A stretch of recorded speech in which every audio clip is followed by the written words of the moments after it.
We begin tonight not just with words, but with a profound, soul-stirring realization. Every single one of us holds the most powerful, most complex biological supercomputer ever created, right in the palm of our hands. It's not a device, it's a mind, the mind of a child, and we are its primary architects. Stop for a moment. Feel the weight of that responsibility, but also the sheer exhilarating potential. This isn't just a lecture. This is a reckoning. It's an intimate conversation about the science of connection, the power of a word, and the legacy you are forging, moment by moment. Welcome to Mind Gym.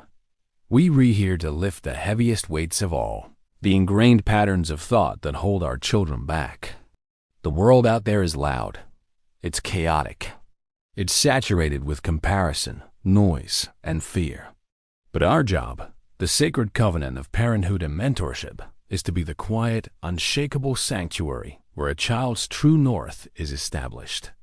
We are here to talk about raising not just good children, but great humans, leaders defined not by power, but by kindness, not by wealth, but by humanity. The core of this journey rests on one incredible truth. The brain is rewirable. Neuroplasticity. It sounds like a term from a complex science journal, but it is the most beautiful, hopeful word you will ever hear as a parent. It means the concrete is still wet. Your gentle, consistent action today literally changes the physical structure of your child's brain tomorrow. Think of it.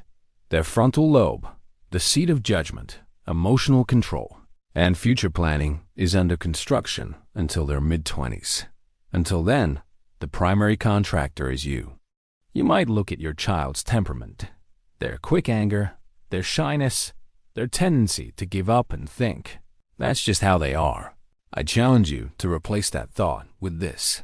That is how their current neural pathways are wired, and we can change them. A child with a positive mindset isn't born. They are cultivated. This cultivation begins with the language we use, the atmosphere we create, and the emotional safety we provide. We're talking about switching the brain from a threat and survival mode, the amygdala's domain, to a curiosity and growth mode, the prefrontal cortex's domain. Fact check. Did you know a child's brain forms over 1 million new neural connections every second in the first few years of life? This unbelievable pace is why the early years are so critical. It's a literal gold rush of learning. This is where the first major pivot comes, the one that separates an average upbringing from a transcendent one. We must consciously embed the traits of leadership and humanity. What is a true leader? It is not the loudest voice or the person in charge.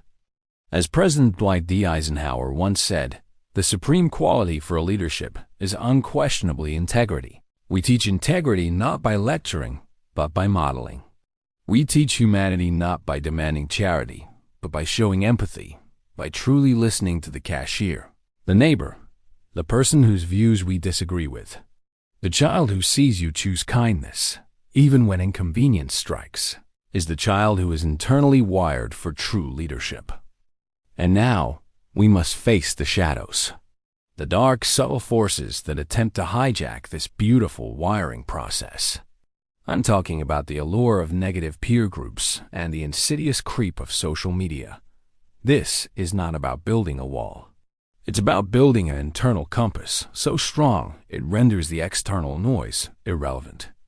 We'll dive deep into this later, but for now, understand this. The moment a child starts looking outside themselves for validation, the moment they defer their judgment to a peer group or a flickering screen, they relinquish their future leadership. Our immediate, daily role is to make the parent-child bond the strongest source of validation, the safest harbor, the most exciting laboratory. Let's commit to this journey. The rewiring starts now. It starts with the mirror. It starts with us. Advice structured. Always frame failure as data collection for success. When they make a mistake, do not ask, "Why did you do that?" Ask instead, "What did we learn from that?"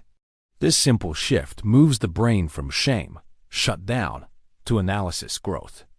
We now enter the deepest, most sensitive chamber of this conversation, the indelible mark of unpleasant moments.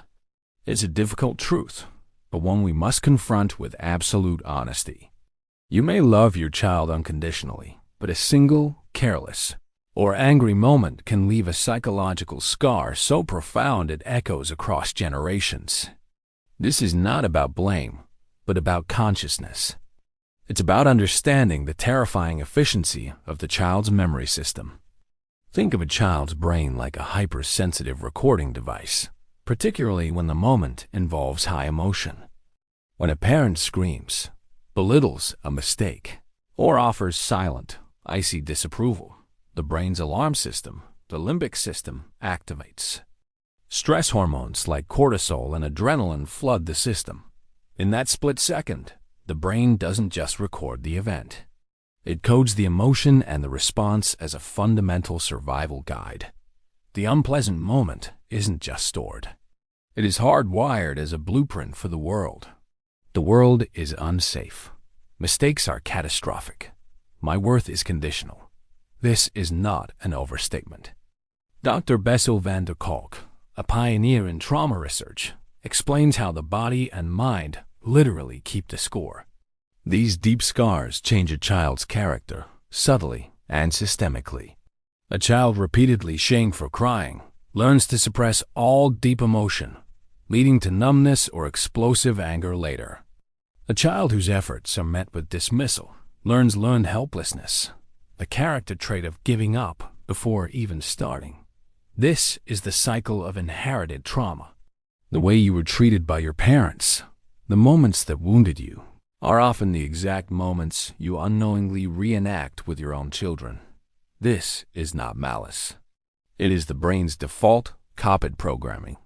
The suppressed anger from your childhood becomes the sudden, inexplicable fury you unleash on your child for spilling a glass of milk. This is the tragic, silent passing on of the emotional torch to the next generation.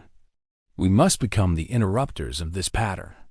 We must recognize our own triggers and refuse to let them dictate our actions. Powerful quote: "Our wounds are often the openings into the best and most beautiful part of us." David Richo. Our job is to heal our wounds so they don't become weapons pointed at our children. How do we prevent these scars? With a deep, sustained commitment to attunement. Attunement is simply seeing, hearing, and validating your child's internal state. When they are upset, don't rush to fix the problem or dismiss the feeling. Say, "I see you are incredibly frustrated that the tower fell. It's okay to be angry.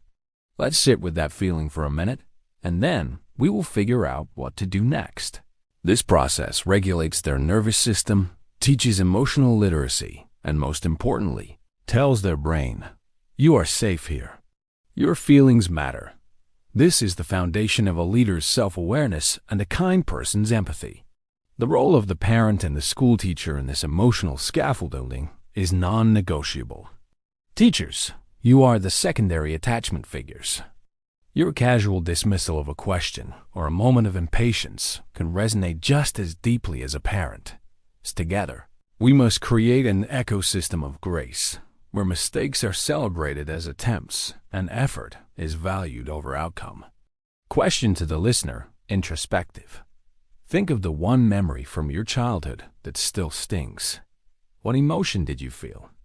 Now, ask yourself, have I accidentally inflicted that exact same emotional sting on my own child? This is your break the cycle moment.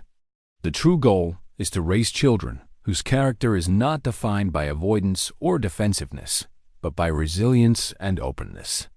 The only way to achieve this is to face the discomfort of our own past and commit to a gentle, patient, and conscious presence in our children's lives. The opposite of a deep scar is a deep, positive core memory, the memory of safety, unconditional love, and validation. Let's make every day an opportunity to build those core memories.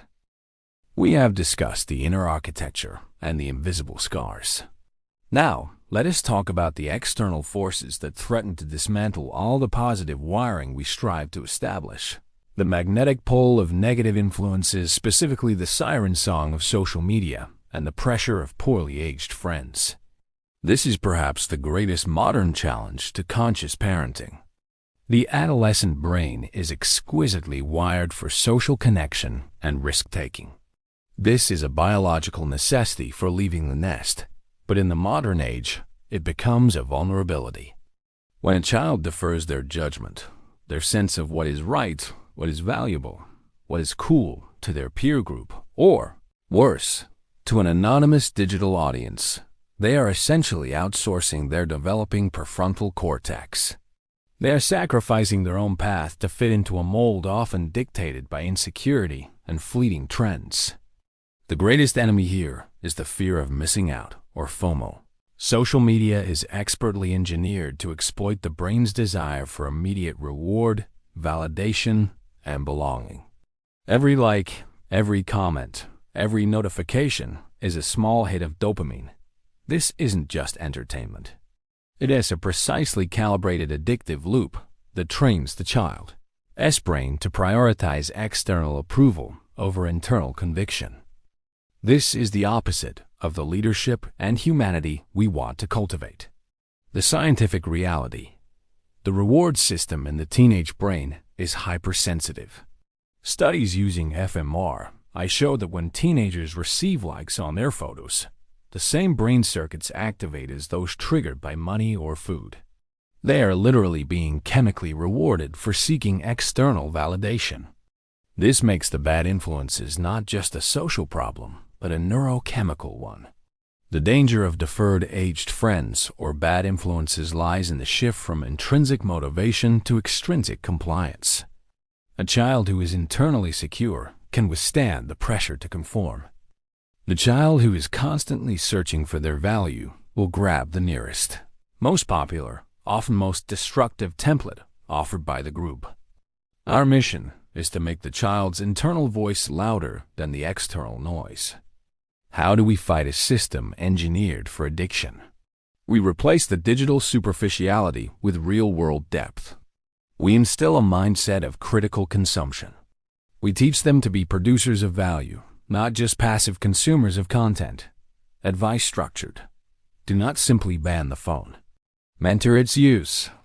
Make a family contract that outlines technology as a tool for creation, learning, or genuine connection, not an emotional pacifier or a constant source of comparison. When they are using it, ask, is this serving your future self? Is this adding value or just killing time? We must teach them that true leadership is often found in standing alone, in choosing the right path when the easier path is more crowded. We must share the wisdom of people like Dr. Martin Luther King Jr., who said, "The time is always right to do what is right." This is the internal wiring we seek, an unshakable moral compass that operates independently of the crowd. The greatest defense against negative influences is a strong, consistent, and deeply satisfying relationship with you. When home is the most engaging place, when conversation with you is the most stimulating activity, the lure of the superficial digital world naturally fades. The choice is yours. Be the architect of their mind or let algorithms and fleeting peer trends design their future. Now we zoom out from the individual mind to the essential partnership that shapes the environment. The critical alliance between the parent and the school teacher. Raising a kind, leading human is not a solo endeavor. It requires a unified front, a consistent message, and shared philosophical ground. The parent provides the foundation of unconditional love and emotional safety. This is the non-negotiable bedrock. A child needs to know, unequivocally, that even if they fail every test and break every rule, they are still fundamentally loved and accepted. This emotional security is the fuel for courage and risk-taking, the necessary ingredients for growth and leadership. The school teacher provides the laboratory of social skill and intellectual rigor. They are the first introduction to a truly external social system, a place where a child must learn collaboration, hierarchy, delayed gratification, and respectful disagreement. The teacher's role is immense. They are the daily mirror reflecting the child's potential and progress back to them. But the most powerful force is when these two roles are aligned. When the teacher praises the child's effort and the parent reinforces the lesson learned, the message is solidified. When the parent supports the school's call for accountability and the teacher respects the child's individual emotional needs, the child feels truly supported, not trapped between two conflicting authorities. Moral focus. We need to celebrate the process in the classroom and at home. Imagine a world where report cards didn't just show grades, but also growth scores in resilience, collaboration, and empathy. This shifts the value system. We should be asking our children and their teachers, what was the hardest thing you tried today, and what did you learn from the struggle? This is how we actively wire the brain for leadership with humanity. A true leader doesn't just score high. They elevate the team. They show kindness because they understand that every person is fighting a battle you know nothing about. This lesson is learned when a teacher intervenes during a moment of bullying, not just to punish, but to teach empathy, asking the aggressor to imagine the victim's internal pain. And it is reinforced at home when the parent praises the child for standing up for a friend, even when it costs them a popular position. Powerful quote. The great educator Maria Montessori wisely noted, "The child is both a hope and a promise for mankind." If we fail to nurture the right qualities, we compromise that hope. Let's talk practically about rewiring techniques that bridge home and school. We must teach metacognition, the ability to think about one's own thinking. When a child explodes in anger, instead of sending them to timeout, teach them to label the feeling. For example, I feel overwhelmed and hot, and identify the thought, I think this is unfair. This simple pause, practiced over and over, builds the bridge between the emotional limbic system and the logical frontal cortex. Teachers can do this in the classroom after a conflict. Parents can do it at the dinner table. This is the mind gym principle in action. Fact check. Consistent, calm emotional coaching from an adult can physically reduce the baseline stress levels, cortisol, in a child's body, literally creating a less anxious, more receptive learner and human being. This is the biological payoff of patience. The commitment from this point forward is to radical alignment. Speak with the teacher. Share your goals. Demand that the environment your child spends their day in is a place that celebrates kindness, rewards effort, and teaches emotional regulation. This alliance is the fortress of their developing mind. We stand at the threshold of practical application. We have the emotional reasons. We have the motivational stories. Now, let's dig deep into the repeatable, scientific practices that enable real rewiring, taking the brain off the default negative highway and building a new, positive path. This is the core of the positive mindset we promised. The brain works on a simple principle. Neurons that fire together, wire together. If a child constantly defaults to catastrophizing, anxiety, or self-criticism, those neural circuits become faster, stronger, and more efficient. Our job is to intentionally make the positive circuits stronger, slower, and more appealing. We use 4 key practices to facilitate this shift. The gratitude circuit booster. This is not a fluffy exercise. It's a powerful neurological tool. When you ask a child to identify 3 things they are genuinely grateful for, it forces the brain to actively search for positive data.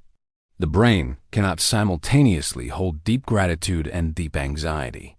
Consistent practice, say, every night before bed, strengthens the pathways associated with positive emotion, making optimism the default state, not a forced reaction. The hook. Make it a viral family habit. Post a daily gratitude snapshot in the family chat, focusing on sensory details. I'm grateful for the smell of rain, not just I'm grateful for food. Cognitive reframing. The inner editor. Teach your child to recognize and challenge their negative self-talk. If they say, "I'm stupid, I can't do this," teach them to be their own inner editor. The simple technique is the but switch. They say the negative thought, but immediately follow it with a reframed, realistic positive thought. Example: I failed the test, but I studied hard for 2 nights, and I know exactly what I need to focus on next time. This teaches them that a thought is just a sentence, not a destiny. Visualization and mental rehearsal. Athletes don't just train their bodies, they train their minds. We do this for kindness and leadership. Before a challenging situation, a tough presentation, a potential conflict, have your child close their eyes and mentally rehearse the positive outcome. See themselves speaking with confidence, leadership. See themselves choosing to speak kindly, even when provoked, humanity. The brain cannot distinguish perfectly between a vividly imagined event and a real one. You are, quite literally, giving them a mental dress rehearsal for success and compassion. The power of the intentional pause. We must stop the reflexive emotional outbursts, both the child's and our own. Introduce the concept of the 5-second reset. When overwhelmed, the child must stop, place their hand on their chest, and count 5 slow breaths. This simple act physically slows the heart rate, signals to the amygdala that the perceived threat is not life-threatening, and allows the prefrontal cortex to come back online. This one practice is the genesis of all emotional leadership. Powerful quote. The psychologist Carol Dweck, famous for her work on mindset, taught us, "The hand that points the way is only helpful if it also gives the child the confidence to take the first step." We give them confidence by teaching them to master their own minds. This isn't about being perfectly happy. That's unrealistic. This is about building emotional fortitude, the internal muscle that knows how to navigate sadness, failure, and frustration without allowing them to derail the core identity. Every time they successfully use one of these tools, the positive pathway is etched a little deeper.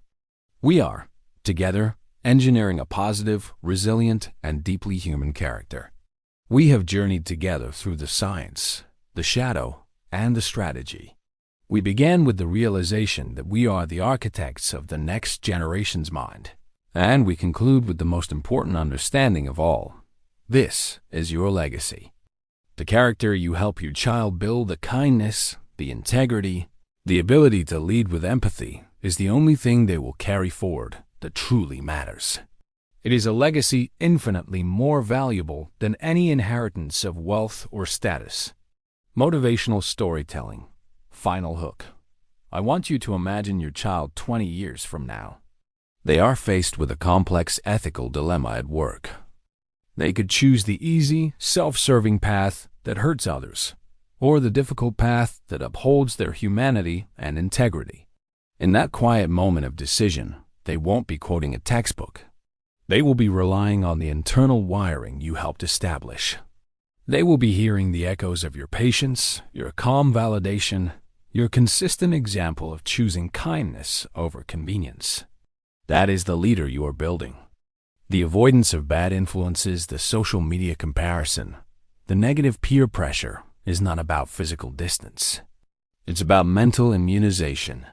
By fortifying their inner world with positive mindset techniques, they become immune to the infection of external negativity. They choose to lead their own lives rather than follow the crowd. The final question for reflection. What is the one negative cycle from your own upbringing you commit to breaking today, right now, to ensure it does not pass to the next generation? Write it down. Acknowledge it. You are the cycle breaker. This has been more than a listening session. It has been a commitment ceremony, a commitment to conscious presence, to patient teaching, and to the unwavering belief in the neuroplastic miracle that is your child's brain. Let the words of Mother Teresa guide this final action. Kindness is the language which the deaf can hear and the blind can see. Let us make kindness the default language of our homes and classrooms. The viral call to action: This message, this blueprint for building leaders of kindness, is too important to keep quiet. If anything in the last 2 hours resonated, if you felt that deep, powerful shift in your understanding of your child's potential, then you have a moral responsibility to share this knowledge. This isn't just about sharing a video. It's about sharing a legacy. If this lecture has inspired you to be a more patient parent, please like this video. If you know another parent or teacher who needs to hear this urgent science, please share it immediately. If you are committed to making the Mind Gym philosophy a daily practice in your life, hit that subscribe button and join our community. Thank you deeply for listening, for reflecting, and for taking on the courageous work of rewiring the future. May your legacy be one of profound kindness and exceptional leadership. Go forth and build the human race you wish to see.